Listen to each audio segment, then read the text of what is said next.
Okay, let's dive into a story that feels almost like fiction, really dark fiction, but it's a very real, very brutal part of American history. Yeah, we're heading back to Austin, Texas, the 1880s. A time when the city was, booming in some ways, but also a time when this unseen killer was operating, pretty much in the shadows. And it wasn't just one bad incident. This was a period of real terror. It lasted about a year, kicking off late in 1884. And it really peaked, didn't it, on Christmas Eve, 1885? Then of the horrifying climax, yes. Yeah. A truly awful night. Now, people might have heard of this case, maybe under different names, like the Austin Axe murders. Right, or that really grim name, the Servant Girl Annihilator, which, frankly, is a bit problematic. Yeah, we'll get into why. But what's really striking here is the timing, isn't it? Absolutely. This wave of violence, this terror, it happened before people really even had a solid concept of what a serial killer was. Before Jack the Ripper, even. By several years, yeah. It predates the London Ripper case. It's, arguably one of America's earliest documented examples of this type of predator. Wow. Okay. So our mission then for this deep dive is to really unpack all of this. We're looking at the old historical accounts, the newspaper reports from back then, the research you've shared. Exactly. We want to try and understand who the victims were, their lies, right, what Austin was actually like in 1885. And the huge challenges the investigators faced, right? Because they were working in the dark in so many ways. Monumental challenges. And we want to explore why this mystery still grips people, why we're still talking about it. Right. It's sort of a shortcut, hopefully, to understanding this complex, really tragic piece of history. We'll pull out the surprising details, the impactful moments. Okay, so to really get it, you have to picture Austin back then, 1885. It was a city completely in flux. Changing fast. Massively. Just 20 years before, it was basically a rustic cow town, maybe 5,000 people, tops. And by the mid-1880s. It was exploding. Population estimates vary a bit, but somewhere between, say, 11,000 and maybe even 23,000 people. It was really on the verge of becoming a proper city. So you'd see signs of that change everywhere. Oh, yeah. Mule-drawn streetcars, clanking down the streets. Party line telephones were starting to appear, connecting some homes. Established restaurants, theaters. I read about Millet's Opera House. Exactly. And colleges, too. That was a big deal. The University of Texas had just started. Right, UT. And there was St. Edward's. And Killiston Collegiate and Normal Institute, which was for black students. So signs of growth, of ambition. And big construction projects, literally changing the landscape. The new state capitol building, that iconic pink granite one, was under construction. Massive project. And the Driscoll Hotel, that was being built then too, wasn't it? Super elegant, very expensive. Yeah, the Driscoll is a huge symbol of this expected prosperity. I found an account of the cornerstone laying ceremony, July 4th, 1885. The mayor's talking about Austin's healthful prosperity. Which is just chilling when you think about it. Because these horrific attacks were already happening. Right in the middle of all this optimism and growth. And a lot of them happened right downtown, essentially, in what they called the original square mile. Yes, what we'd recognize as downtown Austin today. That was the epicenter for many of the attacks. And the city's population was quite diverse for the time. It was. About a third of the residents were African American. And the dynamic there. Some accounts suggest Austin was maybe a bit different from other southern cities. A bit more accommodation? There's some evidence for that, relatively speaking. You had established black neighborhoods, like Clarksville, and black-owned businesses were doing well on Pecan Street, which is now 6th Street, like the Black Elephant Saloon. But these murders, they completely shattered that, didn't they? That relative stability or whatever it was. Absolutely upended it, as one source described. The crimes just amplified all the underlying racial tensions. And it didn't take long for blame to be cast, did it? No. It's pretty stark reading the old papers, like The Statesman. Editorials suggesting the killer must be black, talking about idleness and drink in the black community. Using the crimes to push racist narratives. Exactly. Some whites used it as proof that black people were inherently savage. It got ugly, fast. Okay, so let's talk about the attacks themselves. How did it start? It seems to have started quietly, almost unnoticed at first, in late 1884. The initial targets were black servants. The first widely identified victim is Molly Smith. Yes, Molly Smith, a black cook. She's found near an outhouse in the snow. She had a severe axe wound to her head, and she'd also been stabbed. Horrific. And then it picked up pace in 1885. It did. In May 1885, Eliza Shelley, another black cook, was found. Her own children discovered her body. Oh, God. Yeah. The axe blow to her head was apparently so violent it nearly cleaved her skull in two. Just brutal. And then another one soon after. Just a couple of weeks later, Irene Cross, also a black servant. She was attacked with a knife, described as being sliced up. One account said she looked scalped. This is just relentless. The terror must have been building. Through the summer and into the fall. September 1885 was particularly dreadful. What happened then? Rebecca Ramey, another black servant. She was attacked in her sleep, knocked unconscious. But the horror didn't end there. Her daughter? Her 11-year-old daughter, Mary Ramey. She was dragged from the house to a nearby wash house. She was raped, and then an iron rod was driven through her ear. She died from her injuries. 11 years old. It's hard to even comprehend. It truly is. And later that same month, September, another attack. Gracie Vance and her boyfriend, Orange Washington, they were a black couple. Where were they attacked? In a small shanty behind the house where Gracie worked as a servant. Orange was struck on the skull with an axe. And Gracie? Gracie Vance was dragged out to a stable. Her head injuries were described in reports as almost beaten into a jelly. Just devastating. Were there others attacked that night? Yes. 2 friends who were also sleeping in the shanty, Lucinda Body and Patsy Gibson. They were attacked too, but they survived. Lucinda Body's survival becomes important later. Okay, so looking at these early victims, there's a clear pattern emerging, right? Definitely. Victims attacked in their beds, usually late at night, dragged outside into yards or outbuildings like stables or wash houses. And the weapon of choice often seems to be an axe. An axe was used in 6 of the fatal attacks, yes. Mm-hmm. Though other sharp objects were used too. And sexual assault was a component in at least 4 of the cases. And crucially, at this point, all the known victims were African-American women, except for Orange Washington. That's right. Black servants, mostly. Yeah. Which explains that initial grim nickname. But then everything changed on Christmas Eve, 1885. It did. A night of terror that shifted the entire dynamic. Hey. 2 final attacks, and this time the victims were white women. Sue Hancock. She was found where? In her own backyard. Apparently, the location is where the Four Seasons Hotel sits today in Austin. Wow. And the other victim? Eula Phillips. She was only 17 years old, also a white woman, found murdered in her in-laws' backyard.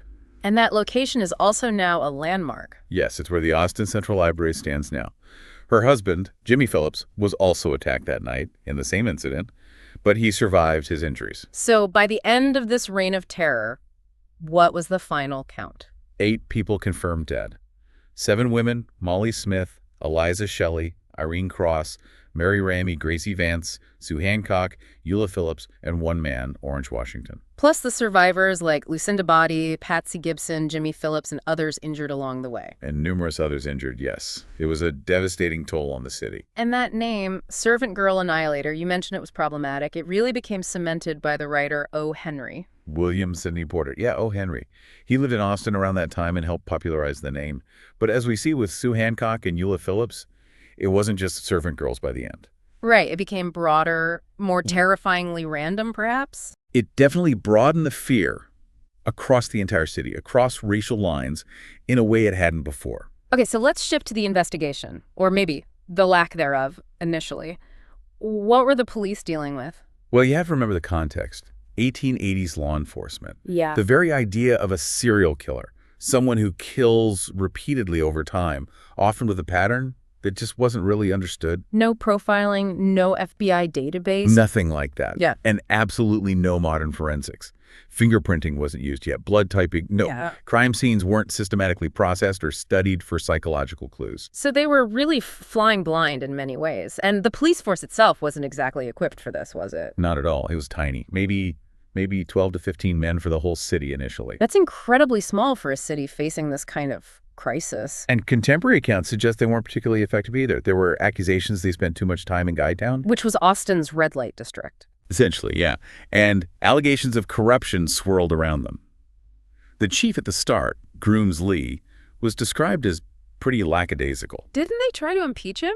They did, but the attempt failed. So not a force inspiring a lot of confidence. Did they use any investigative techniques we might recognize? Bloodhounds? They did bring in bloodhounds. Mm-hmm. There was one quite famous one, Ames Old George.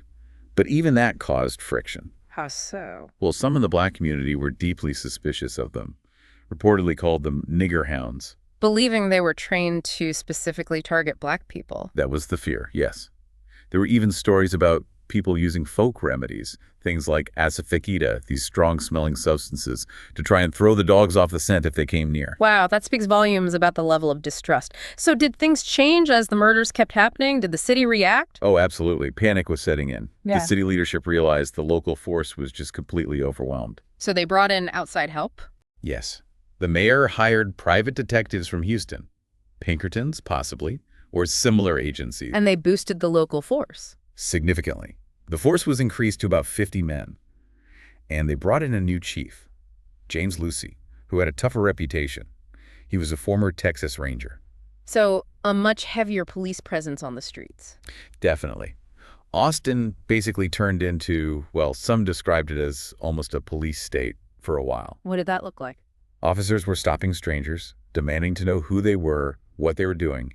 If they didn't like the answers, they'd give the person 24 hours to get out of town. Intense. And this atmosphere must have just poured gasoline on the racial tensions? Absolutely. As we mentioned, it upended things. The fear, the suspicion, the official narrative, sometimes blaming Black residents. It created a really toxic environment. And led to abuses of power. Clearly. We talked about Alex Mack earlier, an acquaintance of one of the victims. Right, drag out of the Black Elephant Saloon. And then severely beaten by officers or detectives. Jailed for 9 days, beaten repeatedly. It reportedly took a white bystander, Press Hopkins, stepping in to prevent him from being lynched right then and there. That's horrifying. Just pure vigilantism sanctioned by badges. It shows the desperation, but also the prejudice running rampant. And the city was desperate for answers. Were there rewards offered? Big ones. $300 from the state, which Yeah. was decent money then. But a citizens committee put up a massive $3,000 reward. That must have drawn every wannabe detective and bounty hunter around. It certainly drew more attention. More police and detectives from other cities flocked to Austin. But whether that actually helped solve anything is debatable. More cooks didn't necessarily improve the broth, you know. Right. More chaos, perhaps. So, with all this pressure, all these rewards, who did they actually suspect? Especially after the Christmas Eve murders changed the victim profile. Well, after Sue Hancock and Eula Phillips were killed, the focus, perhaps inevitably, shifted towards the people closest to them, the husbands. Jimmy Phillips, Eula's husband, who survived the attack. Exactly. He was put on trial first. Accounts describe him as, well, a bit of a character. Handsome musician type, apparently. But with a dark side. Yeah, also described as a raucous drunk and abusive towards Eula. There were stories of him throwing things at her, chasing her with a knife. And she was so young, only 17. 17, pregnant with her second child, reportedly very unhappy. She'd apparently even looked into abortion remedies, which was highly taboo then. And there was this detail about her visiting a house of assignation, like a place for secret meetings. Yes. She apparently frequented a place run by a May Tobin and had visited one on Christmas Eve, the night she was murdered. Lots of potential motives floating around. So the trial must have been huge news. A total sensation. One source compared the public fascination to the O.J. Simpson trial, much later, obviously. The prosecution really pushed the jealousy angle. But he was acquitted. What was the key evidence? A footprint comparison. This was quite dramatic, apparently. They found a bloody barefoot print at the crime scene. During the trial, they had Jimmy Phillips make a barefoot print. His foot was smaller than the print found at the scene. Well, could that just be circumstantial? Well, the defense went further. They had him carry a heavy man on his shoulders to simulate the weight of carrying Eula's body, and still his footprint was smaller than the bloody one. That seemed to be a major factor in his acquittal. Interesting. Okay, so Phillips is acquitted. Then they try the other husband. Moses Hancock, Sue Hancock's husband, also a prominent citizen. He was arrested after Phillips's trial and went through his own. And the result? Also acquitted. And, you know, it probably stretched belief for many jurors and the public that both husbands would just happen to independently decide to murder their wives with axes on the exact same night. Yeah, that coincidence seems unlikely. So if not the husbands, who else was seriously considered? This is where Nathan Elgin comes in, right? Yes, Nathan Elgin. He's a figure that looms large for many researchers looking back at this case. He was a young black man, 19 years old, worked as a cook. And he died after the murder stopped. He did. In February 1886, so a couple months after the Christmas Eve killings, he was shot by a police officer. What happened? The circumstances are a bit murky, but the story is he was trying to assault or kidnap a girl from a saloon, possibly dragged her outside, and was confronted by Officer John Bracken, or possibly another individual, and shot. He died the next day. Okay, so a violent end. But what connects him to the earlier murders? The autopsy. It revealed something crucial. Nathan Elgin was missing a toe on his right foot. A missing toe. And remember those barefoot footprints found at some of the crime scenes? Especially the one linked to poor Mary Ramey's murder. Don't tell me. Reports indicate that footprints showed a missing toe on the right foot. Wow, that's pretty specific. It's a very compelling piece of physical evidence, Right. even by 1880 standards. And then there's the timing. The murder stopped after he died. Exactly. The killings, which had terrorized Austin for over a year, abruptly ceased after Nathan Elgin was killed in February 1886. Was this connection made at the time? It seemed to have surfaced later. He was mentioned as a possible suspect during Moses Hancock's trial, which was over a year after Elgin's death. The fact that the murder stopped after he died was specifically noted then. And looking back, do researchers see other things that point to him? Some do, yes. They look at accounts describing him as having a violent temper when he was young, getting into fights, apparently threatening a deputy sheriff once. They try to fit this into, modern criminological profiles. Like potential signs of a serial offender? Potentially. Things like maybe a disorganized or anger retaliatory type killer profile, speculation about possible childhood abuse, violent fantasies, resentment of authority, maybe an escalation in violence. And the timing of the last murders on Christmas Eve? Some researchers note that his wife apparently gave birth right around Christmas Eve, 1885, suggesting potential pre-crime stressors. For some who've dug deep into this, Elgin feels like the most plausible answer, the simplest solution that fits the known facts. But he was never officially named or tried. Any other prominent suspects? I remember reading about a Malaysian cook. Ah, yes. Maurice, described as a Malaysian cook who worked at the Pearl House, a hotel or boarding house that had some connections to the victims or the area. And the theory there involves Jack the Ripper. That's the really wild part. The story goes that Maurice left Austin after the killing stopped, moved to New Orleans, and then eventually ended up in London. Just as the Ripper murders were starting. That's the alleged timing that fuels the speculation.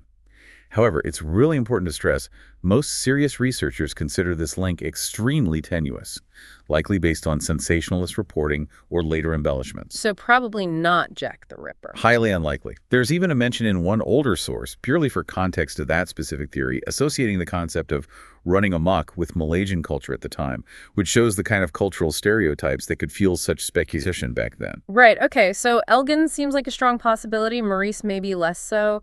Were there others arrested or seriously questioned? Oh, loads. Remember Alex Mack? The man beaten by police? He was initially held. Yeah, but released eventually. Then there was a Doc Woods. He was actually identified by Lucinda Body, the survivor from the Vance, Washington attack. Someone also claimed to have overheard Woods planning something sinister. Okay, what about Oliver Townsend? He was accused by another man of planning the Vance and Washington murder specifically. And then there's Eustacio Martinez. Who was he? A Mexican-American man arrested with some suspicious items. He reportedly claimed God told him to do things, and one New York newspaper account even claimed his foot matched prints. But details on him seem pretty scarce or inconsistent across sources. So a lot of names, a lot of suspicion. A huge number. Reports suggest something like 400 men were questioned or arrested in connection with these murders over time. 400. Yeah. But not a single one was ever convicted for any of the 8 killings. And it's worth remembering, you said earlier that not everyone back then even thought it was a single killer. That's a really important point.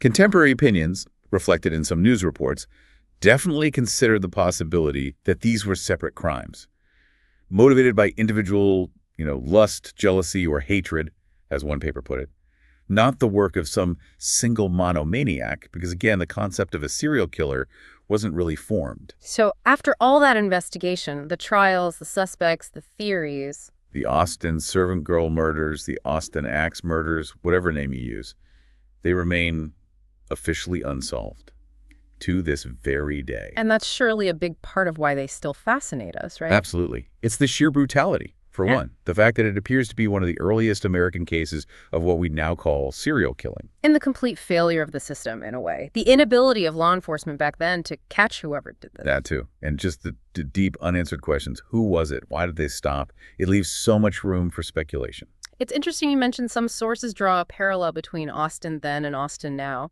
Yeah, it's a thought some have raised.